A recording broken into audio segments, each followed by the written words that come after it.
Rien ne va se passer. C'est-à-dire, les paroles que Jésus a annoncées n'étaient pas juste la lettre. Dit que mes paroles sont esprit et vie. Il m'a dit ce soir, enseigne à mon peuple ce que l'onction du Saint-Esprit qu'ils vont recevoir va créer dans leur vie durant cette année 2011. Vous n'avez pas suivi la main de Dieu. Vous n'avez pas suivi la main de Dieu. Il m'a dit que mon onction dans la vie de l'individu amène 32 manifestations. Je vais te parler de quelques manifestations ce soir. Et après l'enseignement sur ces manifestations, la puissance capable de créer cette manifestation viendra dans ta vie. Tu crois que c'est toi, Dieu le plus glorieux.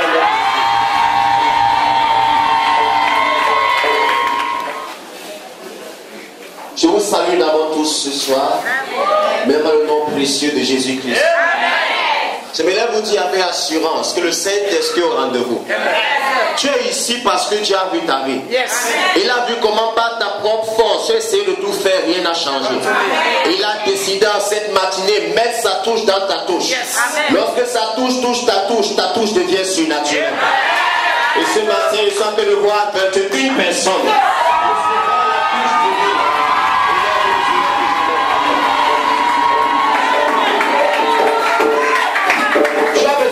Ce soir, si tu n'aimes pas le bruit, l'endroit le plus calme de la terre, c'est le cimetière. Et l'une des raisons, c'est qu'il n'y a pas de vie là-bas.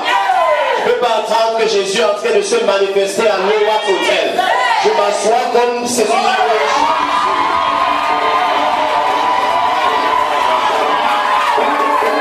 Je vais tout faire pour capter son attention. Je ne vais pas me comporter comme quelqu'un qui est déjà fini. Même si il y a encore quelque chose de plus. Peut-être tu es déjà marié, il manque les enfants. Si tu amènes sa touche, les enfants vont venir. Peut-être tu es marié, tu as les enfants, tu as lui par pour pouvoir tous les besoins. Elle déclare que s'il est ton berger, tu ne manqueras de rien. Il déclare que l'Éternel est mon berger, je ne manquerai de rien. Il me fait reposer dans de verts pâtirages. Il restaure mon âme. Il me dirige dans les sentiers de la justice à cause de son nom. Quand je marche dans la vallée de l'ombre et de la mort, je ne crains aucun mal. Car tu es avec moi. Ta houlette et ton bâton me rassurent. Tu dresses une table en face de mes adversaires. Et tu ouais du matin, mais c'est ma coupe qui dépend. Le bonheur et la grâce m'accompagneront tous les jours de ma vie. Et j'habiterai dans la maison de l'Éternel jusqu'à la fin de mes jours. Est-ce que tu crois que tu es dans sa maison ce soir? Est-ce que tu crois que tu es dans sa maison ce soir? Est-ce que tu crois que tu es dans sa maison ce soir? La Bible déclare dans Actes des Apôtres chapitre 1 verset 8: mais vous recevrez une puissance, le Saint-Esprit survenant sur vous, et vous serez mes témoins. Le temps est passé, on regarde certains chrétiens sur la souffrance qu'on voit sur leur visage. Il est temps que le Fils de Dieu se lève et manifeste la vie du royaume qui leur appartient. On a connu plusieurs chrétiens pour la souffrance. Quand on voit un homme qui prie trop, c'est un chrétien. Quand on voit un homme qui souffre trop, c'est un chrétien. Quand on voit un homme qui galère trop, c'est un chrétien. Et lorsque l'homme se met à évoluer, on dit que c'est un sectaire. Apparemment, le Dieu des saints est plus que le Dieu de Jésus. Mais la Bible déclare qu'en cette fin des temps, vous saurez la différence entre ceux qui me servent et ceux qui me servent. Oh, cette fin des temps, mon Père, il est que nous verrons ce que c'est. La Bible déclare dans Romains chapitre 8, à partir du verset 18 à 19, que la création entière attend avec ardent désir la manifestation des fils de Dieu. Il est temps que tu te lèves dans cette nation avec la puissance du Saint-Esprit sur toi.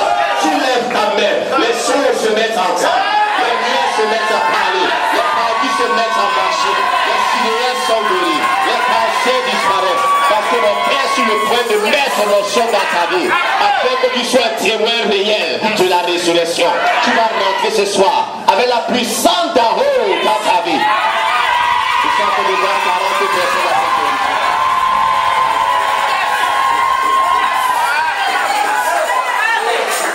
Mon frère, de nos jours, on entend beaucoup parler de l'onction. Mais peu de personnes savent vraiment ce qu'est l'onction du Saint-Esprit. Beaucoup de personnes expliquent la puissance de Dieu, mais n'expérimentent pas la puissance de Dieu. Mais Dieu aimerait que celui qui rend ministère à son peuple soit quelqu'un qui peut expliquer ce qu'il expérimente. Mais Dieu peut convaincre quand tu n'as pas vécu quelque chose. Et ce soir, je vous annonce au nom de Jésus que l'homme qui est placé devant vous, il est parti de lieu en lieu, d'endroit en endroit. Et Jésus se glorifiait par les signes, les prodiges, les miracles et diverses manifestations des dons de l'esprit. Si ça n'a pas échoué ailleurs, ce n'est pas ici que ça va échouer.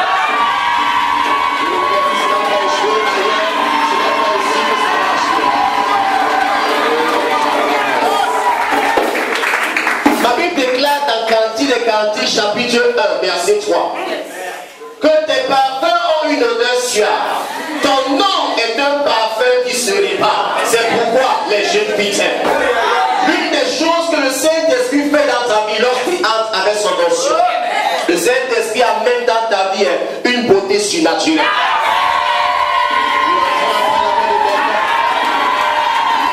Quand le Saint-Esprit vient sur toi, il renouvelle ta vigueur. Il donne une nouvelle vitalité, une nouvelle énergie. Tu ne peux pas être loin de la puissance de l'esprit. Tu es en train de sombrer. Tu tournes de black to dark. C'est impossible. La Bible déclare qu'à 120 ans, Moïse voyait sans lunettes. La Bible déclare qu'à 140 ans, Jacob montait sur le chariot. La Bible déclare qu'à 85 ans, Josué était plus en forme que lorsqu'il avait 40 ans. Plus il vieillissait, plus il était fort. Mais qu'est-ce qui a mené cette force dans sa vie? Il s'appelle l'onction du Saint-Esprit. Que ce soit l'onction du gouvernement.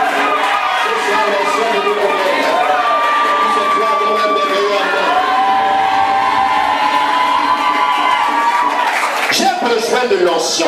Tu as besoin de l'onction. Il n'y a jamais de faux sans vrai.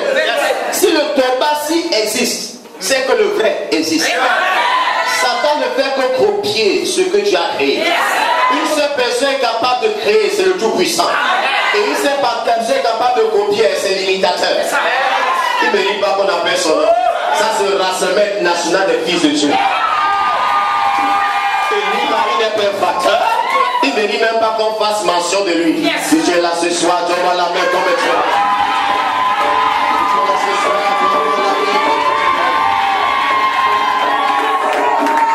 Quelle notion qui est souvent. Ma peau là qui est déjà ridée, comment ça va manger? Elle déclare qu'en 90 ans, ça n'a conçu. Est-ce que tu as besoin de petits chats?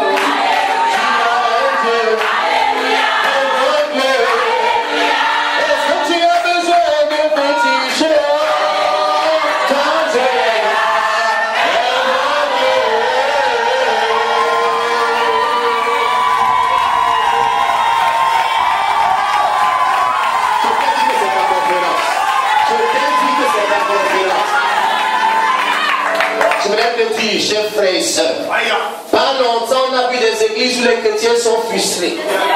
Et c'est où les chrétiens n'arrivent même pas à sourire, n'arrivent même pas à rire. Et ils sont sûrs que le jour où ils vont leur temps, Dieu sera en colère contre eux. Bon, la Bible dit dans le Psaume chapitre 2 verset 4 que notre Père céleste est assis sur le trône. Et pendant qu'il est assis, il rit. Et pendant qu'il rit, ses ennemis sont vaincus. Si tu es dans tout sa gloire périt. Qui suis-je pour te parler? Réclame, il est le lion de la tribu de Judas. Judas signifie loi.